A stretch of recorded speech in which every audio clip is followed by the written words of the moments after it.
Doing good, doing good. What's up? Doing well.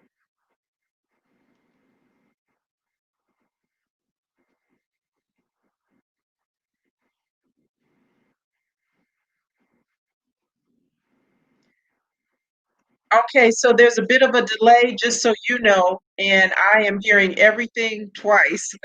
So if I get a little loopy, that's why. So let me just say welcome, everybody. Happy to be here.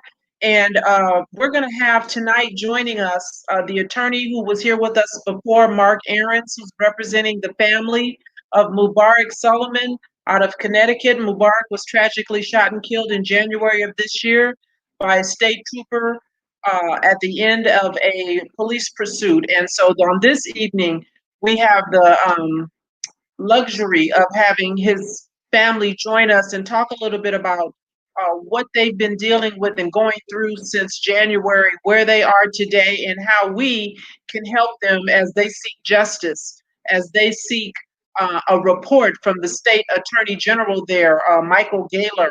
And I want to say first to the family as I bring you on, thank you for trusting me to share your story and let me offer my sincere condolences to you in the loss of your loved one. And know that this is a marathon, not a sprint, and I'm here going forward for whatever it is that you need me to do to help you in the furtherance of that justice that you seek.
No, everything seems to be working right now. I can hear just fine. So tell us about Mubarak. What do we not know that we need to know?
That's the problem that we have with, you know, law enforcement and Black folks. They don't seem to ever look at us and think that we could be having a medical episode, right? This is not the first time that police have acted inappropriately. We know that there was a young man in Vallejo who was having a medical episode parked in a Taco Bell drive-through, and officers spent about 18, 20 minutes. Willie McCoy is his name, trying to figure out what they were going to do, which was ultimately fire like 27, 50 something shots into the car. Um, it for whatever reason, and I don't know that this is something that you can train or teach, right? I often talk about empathy not being something that you can teach a person. Compassion, you either have it or you don't. And if you can't relate to someone who doesn't look like you, then you never think, I wonder if they're having, a bad day. I wonder if they're not feeling well. I wonder if this is a situation where we should call medical personnel. They seem to quickly result to let's shoot, and then we'll figure out why later.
Has the police reached out to the family at all since this incident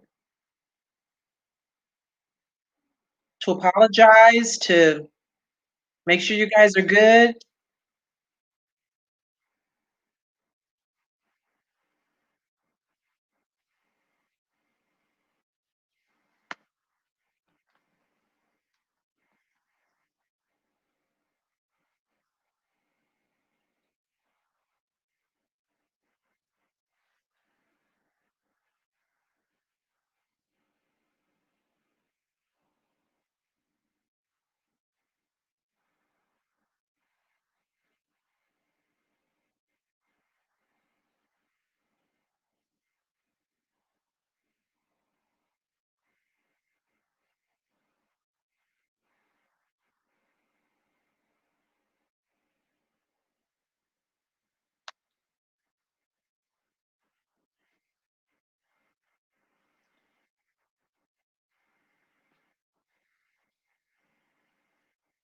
Well, a lot of times what I see and what I'm most critical of is the lack of urgency, right?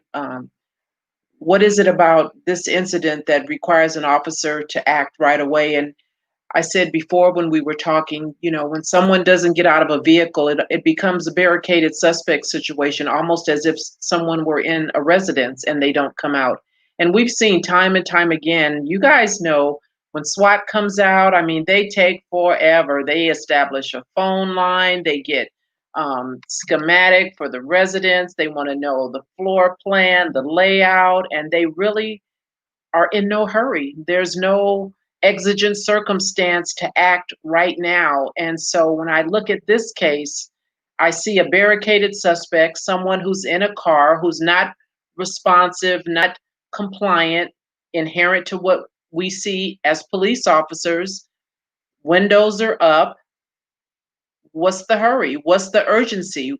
Why do we have to act right now? Why can't we take our time and communicate and dialogue? It doesn't happen when someone looks like me and Mubarak. Officers tend to act first and then figure out why they acted later. And that's a whole nother conversation because I'm always asking about accountability, right? If officers knew, if they thought for a moment that they would actually be held to answer, that they would have to explain, why would you shoot through a car window when it's rolled up? Because the person won't get out, the car is surrounded, they can't leave, the pursuit is over. What is the urgency? There was none. And so I don't know if the delay in this final report is the fact that the attorney in Connecticut is trying to figure that out, trying to answer those questions before they get asked publicly. But at some point, this officer is going to have to explain why he would fire not once, not twice, but 7 times into a car where there was basically a barricaded suspect. It's unconscionable. It makes no sense. And it was unnecessary. I don't imagine that their policy would allow for that, but right now I believe they're crafting a story. They will put that forth and then they will stick to it. They never ever come back and say, oh, you know what, we got that wrong, my bad, because they understand that a civil suit is eventually going to come. And unfortunately, there's many times when they won't admit guilt, and the attorney can speak to this. They won't admit guilt, they won't admit wrongdoing, but they will get that taxpayer money and they will throw buckets of money at the family when that's not what the families want. Certainly, they should be compensated for the loss of a loved one, but what I believe this family wants, like most others, is the officers to be held accountable. And more importantly, for some policy change to make sure that this doesn't happen again. There's a lot being talked about right now about police reform and defunding police and reallocating money. And while all of that may be great and good and it feels good, how is moving money from one pile to another going to deter a Brian North from shooting into a car with a black man 7 times? It's problematic for me.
You know, Terrence, I'm going to answer your question in just a minute about whether or not someone with a mental health disorder can be engaged with force, because the argument would be, how did that officer know that he was diagnosed as schizophrenic? You wouldn't, necessarily know that.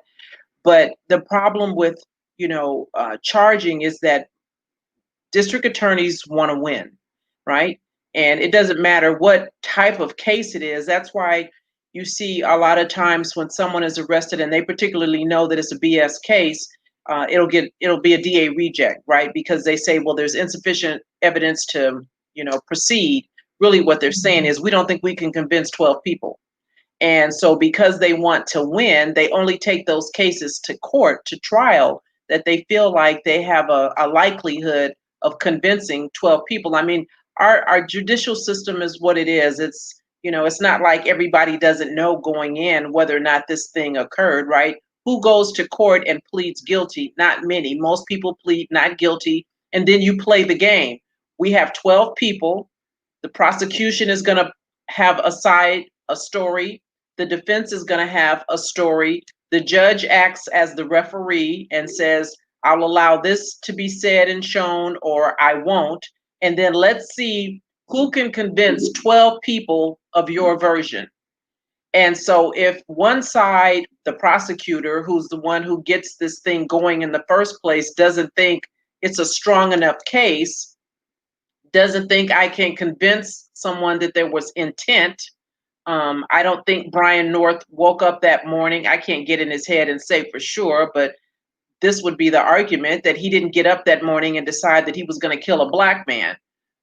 So he did something that ultimately caused the death of someone. What can we prove? What can we convince 12 people of? Because you have to convince all 12 in most states. And if it's something that most find displeasing, not very palatable, then that's what ultimately gets charged. And even with that, once they get charged, we got to hope that there's a conviction. And in the conviction, we got to hope that there's a sentence that's commensurate with the crime, because we've seen officers be found guilty and get a slap on the wrist. There was a young black man in New York, Akai Gurley, who was shot and killed by an NYPD officer, and that officer got probation. When in the history of ever, a black man get convicted of killing somebody and get probation? That don't happen. And so there's so many different layers and levels and prongs, and that's why it's so important for all of us to focus, to stay engaged for this family, because they are just one person. They're a family, but they're just one person going up against a machine of bureaucracy. And it's very easy for folks to change channels and forget. We know what happens when there's community pressure. We saw how quickly um, a prosecutor can act in the case of Ahmaud Arbery once it became known. We saw what happened with George Floyd once there was outrage because of what happened. And so we need to have that same kind of attention to detail, that same kind of stick to itness for this family, because there's so much going on, and it's very easy to be distracted, to change channels, because it doesn't affect us, right? It's not a problem for you until it's a problem for you. And so that's part and parcel as to why I've joined up with Mark to do what I can in my little corner of the world over here in California to help others know about Mubarak's case, because it's so easy to get lost in the sauce. Every day there's something different. If it's not a police shooting, it's protesters. If it's not that, it's this crazy ass in the White House shining, moving shiny objects around to get our attention. And so I just hope that you guys will get engaged, get involved, make phone calls, write letters, go on social media. Every police chief serves at the pleasure of a mayor or a city manager. They all have social media accounts. And so I think we need to make sure that they know we're watching and we're waiting, and we're going to hold you accountable. Yeah.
kind of police reform is being bantered about there? I know every other state is pretending to do something. What are they pretending to do? And I hate to be cynical, but what are they pretending to do there in terms of police reform and deadly shootings, uses of force? Do you know, Mark?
Let me ask you something on this behavioral health screening that they're proposing.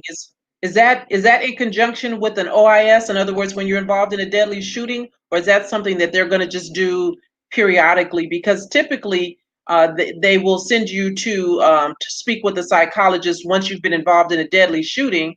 But listen, I say police should be looked at every 2 years because they can get twisted, right? And we need to know that before they get in a deadly shooting.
Well, I think all of these, are baby steps, and there's not going to be one thing that's going to fix it. And I hope that everyone who's listening, as you hear the types of changes and things that they're um, alleging to do in Connecticut, that you ask for those same things wherever it is that you are. I know here in California, there's an effort underway to decertify police officers who engage in misconduct.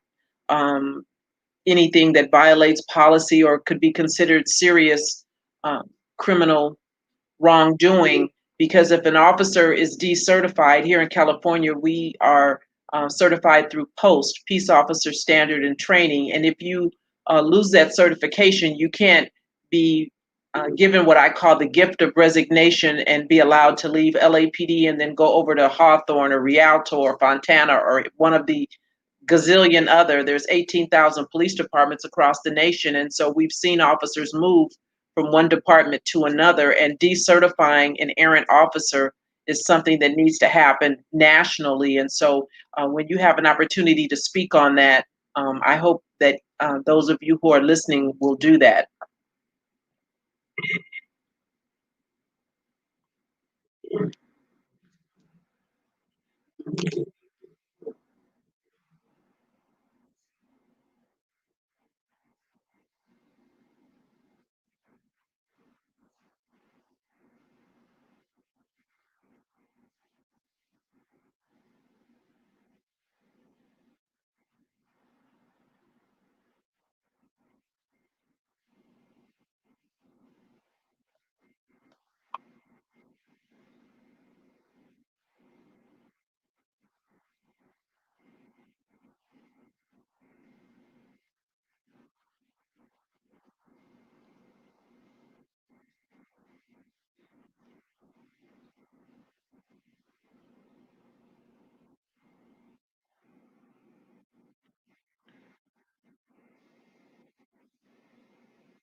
The taser? Mhm.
Somebody was asking about body cams, and while all that is great and good to have, and officers are supposed to turn them on, what I can tell you is that they're crafty, and we've seen instances when officers either forget to turn them on, or there's some reason that something wasn't captured in a timely fashion, and so again, at the end of the day, for me, it all goes back to accountability.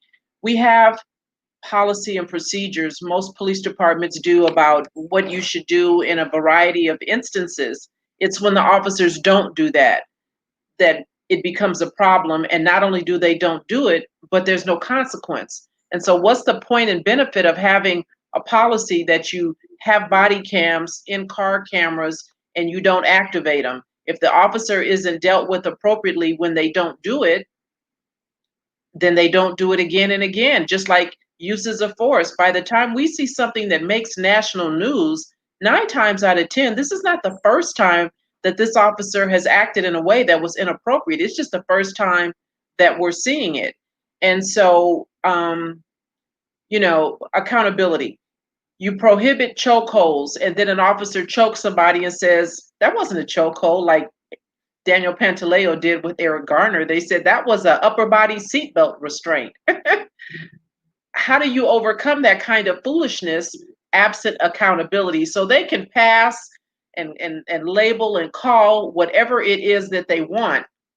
And what I'm hearing wholesale across the country is police departments willing to do everything except hold officers accountable. You would think accountability was a 4-letter word, and they just can't utter it and they won't do it. And that's what we have to demand: consequences when officers violate that thing that already exists.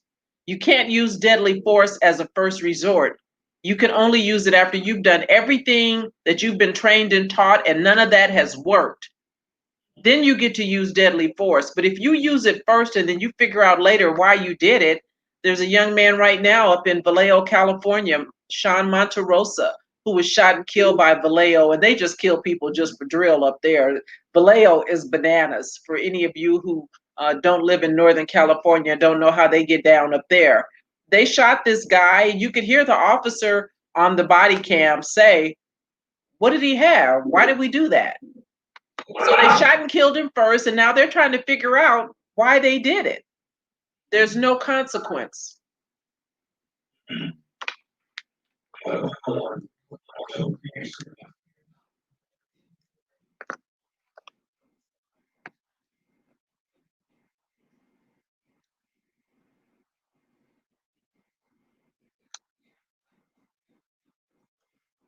Where do I find play, sir? You're talking gibberish to me right now.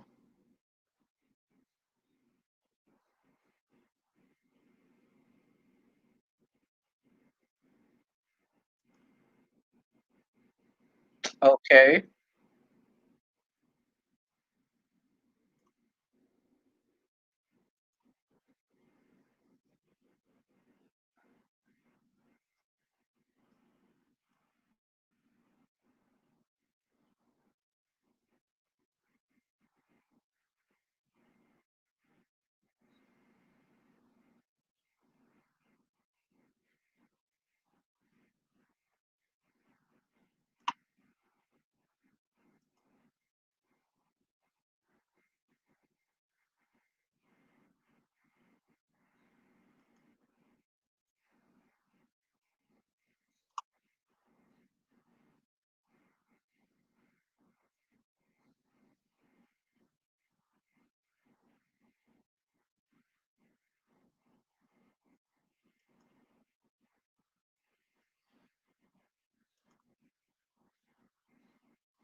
And that's why it's so important. Yeah, that's why it's so important whenever you have a situation that you report it, that you report it so that you start to create a paper trail. You start to show a pattern of practice because like I said, when it makes national news, this is not the first time.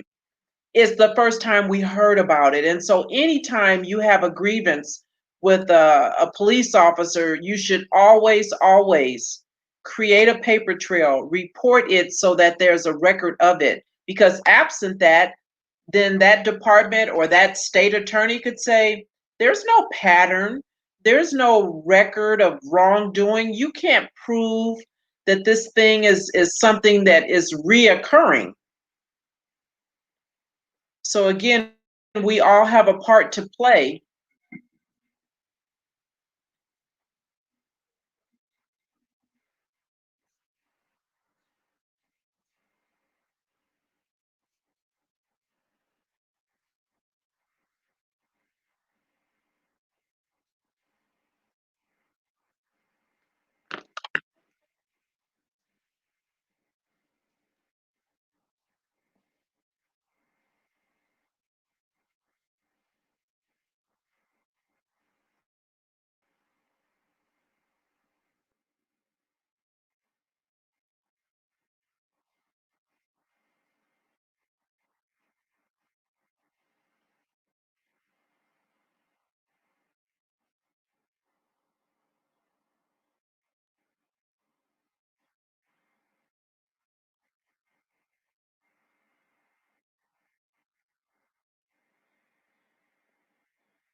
Let me say something about, the roadblocks and the obstacles that get put in your way because if you've never sued a bureaucracy, you have no idea how difficult it is, how long suffering you will be.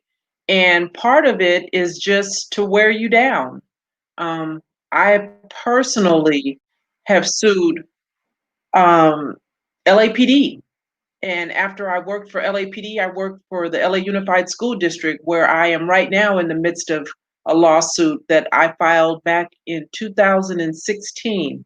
This is 2020, and my case keeps getting continued now because of COVID. It's been continued 3 times, and it's very frustrating and on purpose because they want you to get tired. And so if you've never gone through it, you have no idea how difficult and how long lasting it can be. And that's why I say it's a marathon, and you have to pace yourself, and you have to know that it's not going to resolve itself quickly. You have to be determined to stick with it through whatever it is that they throw your way, and understand that a lot of times I think these organizations are hoping that if you are paying money to an attorney, that you will run out of money, because these organizations, they got long money, and they can drag things out in court. And so all of this is designed to wear down, to be quite honest, I think. And so know that going in, know that for this family. And that's why I encourage everyone who's listening to, stay the course with them. We can change channels. They don't get to do that. They live with this. They deal with this every day, and it's a marathon. It's not a sprint.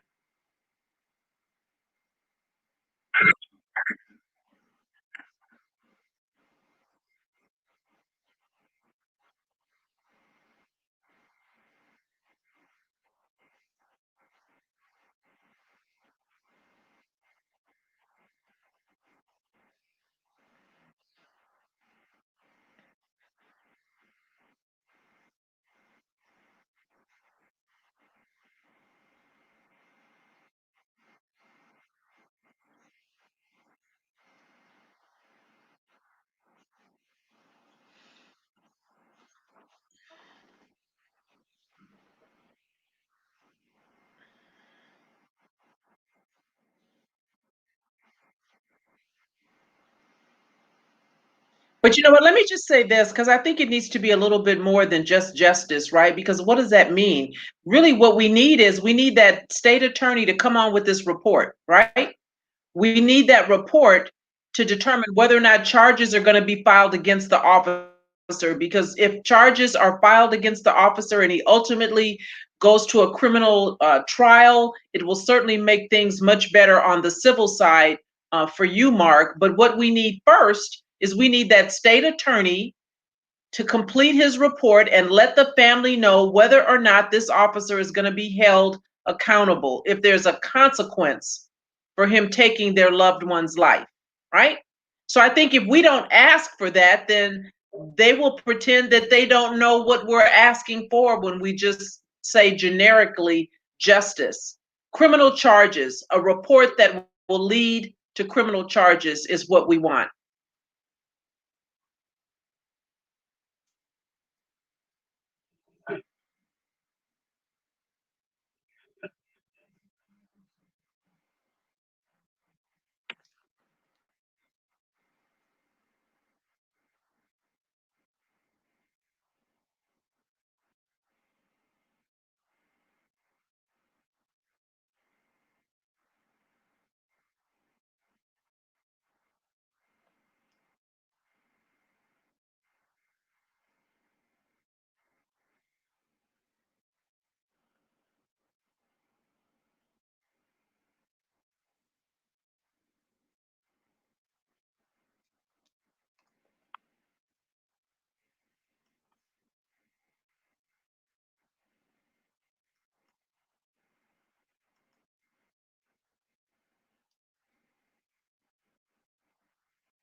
That's the report that we're waiting on.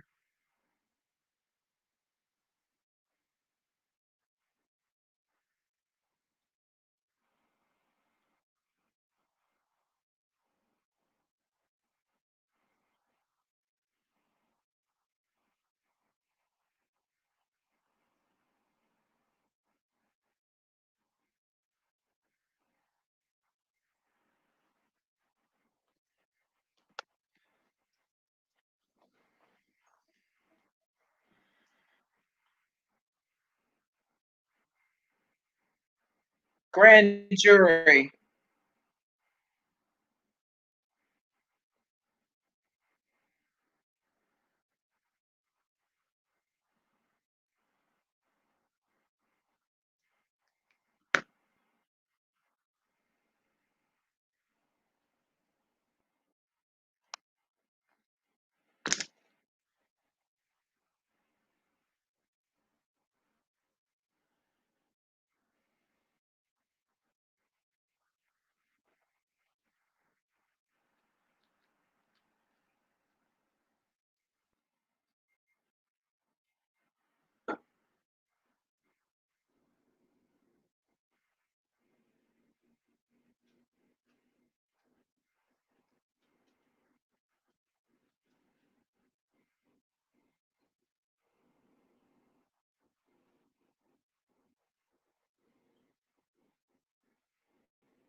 You know, so part of us talking about this is maybe hopefully to get the attention of a bigger name, right? We heard last week the attorneys say that, they called in, Crump because, he's the name that everybody knows because of, things that he's been involved in. Well, everybody can't call Crump, and Crump is not interested in, stuff unless, don't get me started.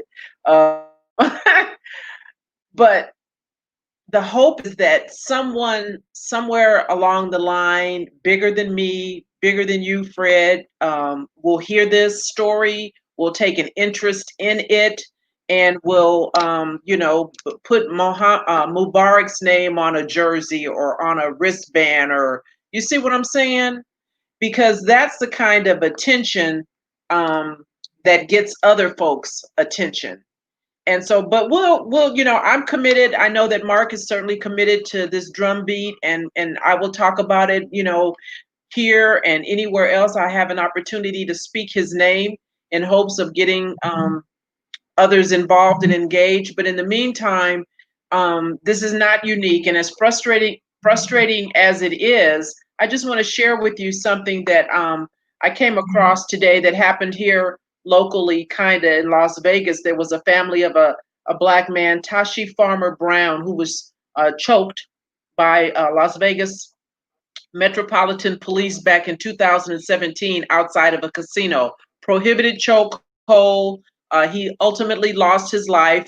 A grand jury failed to indict. Why? Because they said, well, it wasn't the chokehold, the fact that he had been hit, punched, and tasered that killed him. It was because he had an underlying heart ailment, right? So this is the kind of foolishness that goes on time and time again, and it makes it difficult for families to get that real justice, that criminal conviction. In the case of Tashi Farmer Brown in Las Vegas, his family did not get a conviction for that police officer. They did give them $2.2 million recently.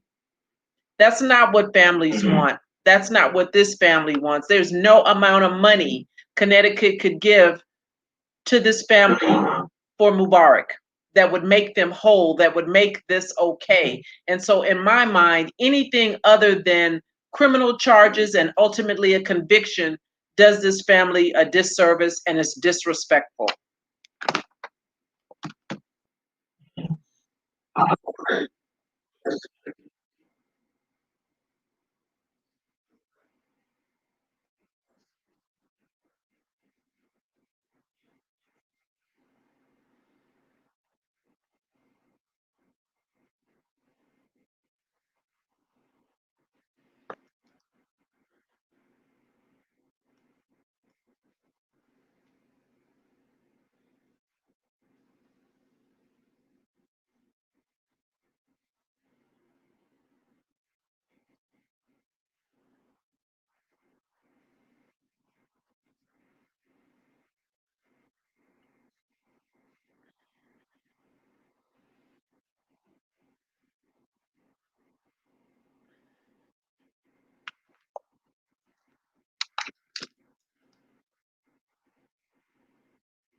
No, I'm good. I was just listening to what he had to say, and so we'll stay at it, and we'll revisit this, and we'll try to keep it on the forefront.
Just wanted to say thank you to the family. I don't know if you heard me in the beginning of the broadcast, but thank you for trusting me and allowing me to speak for you and with you. And while it may seem daunting and overwhelming, know that you are not alone, and that we are here, and we are doing what we can. And I believe that we will get that justice. It may not be when we want it, but I think we will ultimately get that justice that you want and deserve. And so, God bless you.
Bye bye.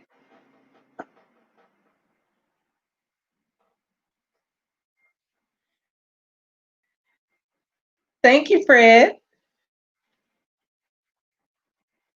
That was good stuff.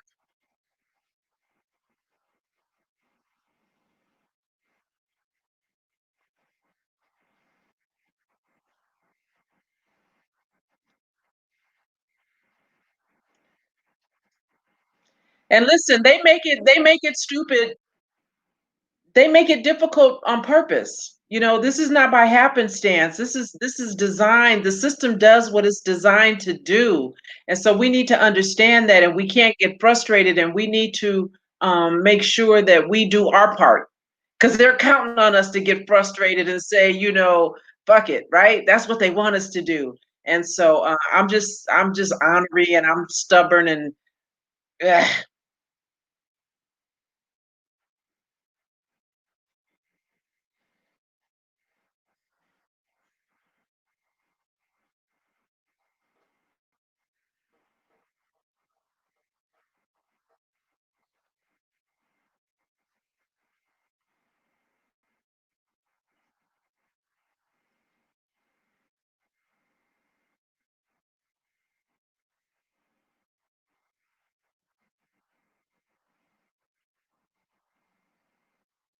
You don't call, you don't stop by, you just kill him and leave him, and that's that.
So it's certainly going to require legislation.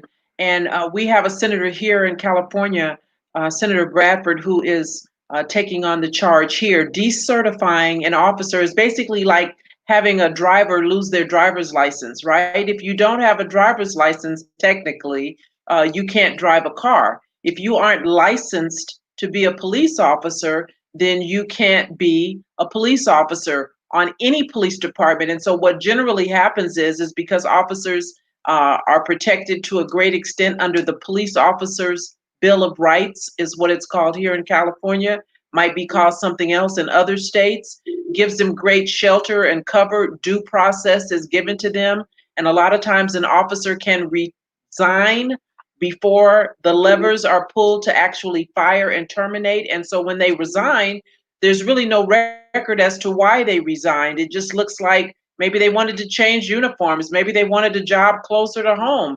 And so they take that license that's issued to them by the agency that does it. Here in California, it's Post, and they go on to another police department. And so if an officer is found guilty of serious misconduct or something that would get them terminated, they can then be decertified. And so this is something we should be asking for everywhere across all 18,000 police departments.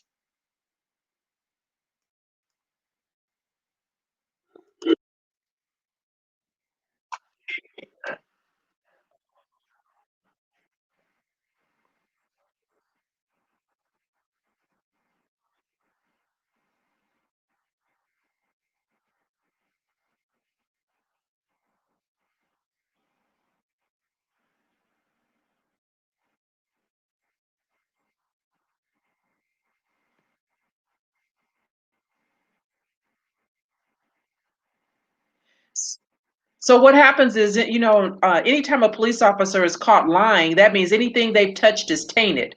And so we know that there are several police officers who have been falsely putting people into a gang database, saying that they're gang members, because you understand once you get that label, that tag, it could mess you up in all sorts of ways. And so it's a problem. But the problem with Jackie Lacey is that she hasn't seen any police malfeasance that doesn't excite her. She won't meet with people here in the community. She hasn't prosecuted any police officers, well, until just last week or so.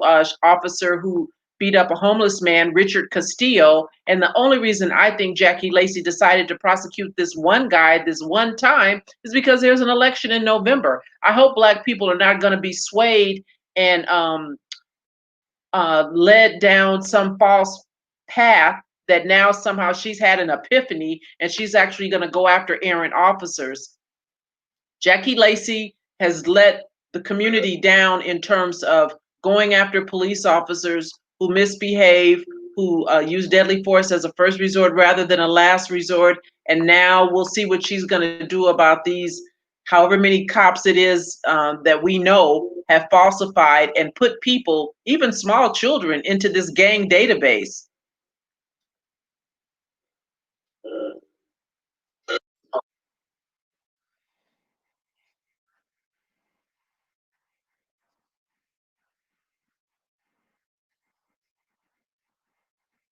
They could be very well be thrown out. Yeah, they could be thrown out. And that's why, when a police officer is shown to be a proven liar, much like Daniel Pantaleo, and I've said this before, understand that's why he was fired, not for the chokehold. The commissioner said during a press conference he was ineffective. And that's code talk for he got caught lying and we couldn't shelter him and cover him anymore. That's why Daniel Pantaleo was fired 5 years after he choked Eric Garner to death, not because of the chokehold. So these 750 criminal cases will probably now be thrown out. That's 750 that we know. How many other criminal cases were these officers involved in?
That's what I do.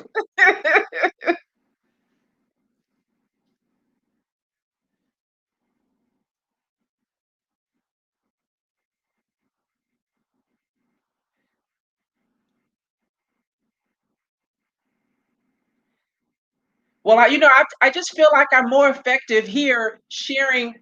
I feel like I'm more effective here sharing what I know, right? Because I can deputize you guys, right? And I can give this information to all of you to do this thing that I can't do everywhere. And so that's what motivates me is just to tell you what I know, what goes on, help you with that code talk when you hear it so that you know how to overcome it and then what should be the next steps. Because I just don't want to piss you off about it. I want you to actually do something.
No last words. Happy to be here. You guys continue to practice social safe distancing. California is stupid with this COVID thing. And so I'm just hunkered down over here in my little corner and I'm just trying to be safe. I hope you guys are too.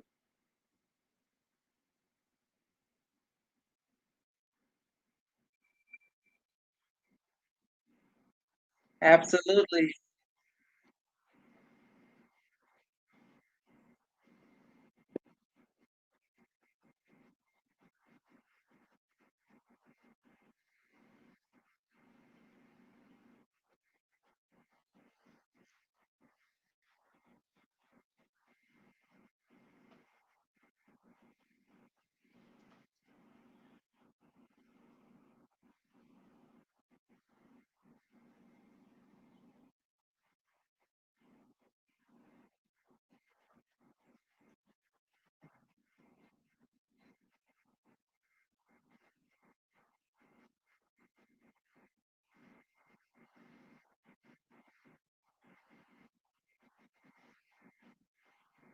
Wow. Well, listen, I stuck my head in the door and I saw one of your daily things. And so that seems like a place where, women ain't got no business. I'm gonna let y'all do you.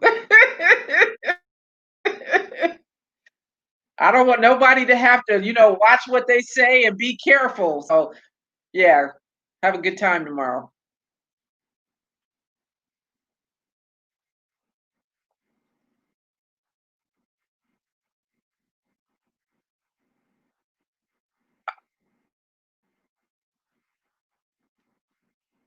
You you got it. Let me know what the color scheme is, and I'm there.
I'm just asking right now. Who looking for a trophy wife? Let me know.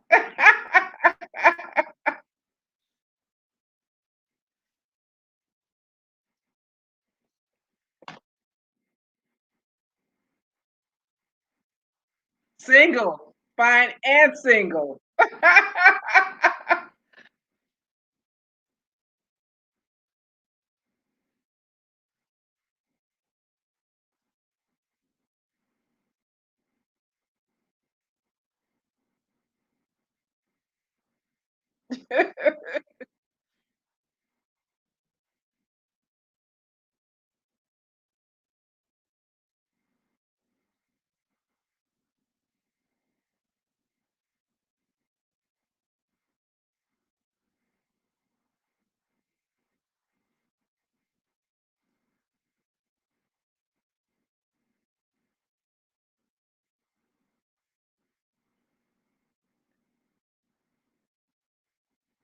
What do you mean I go from 0 to 100? What do you mean?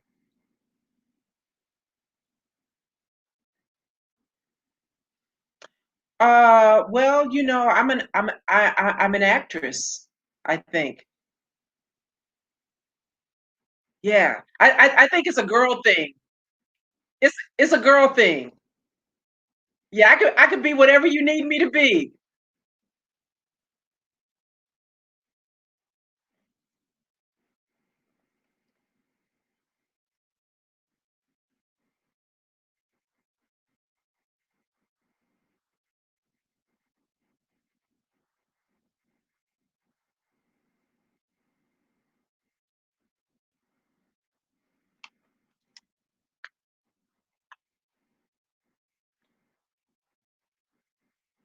Oh, thank you. Thank you.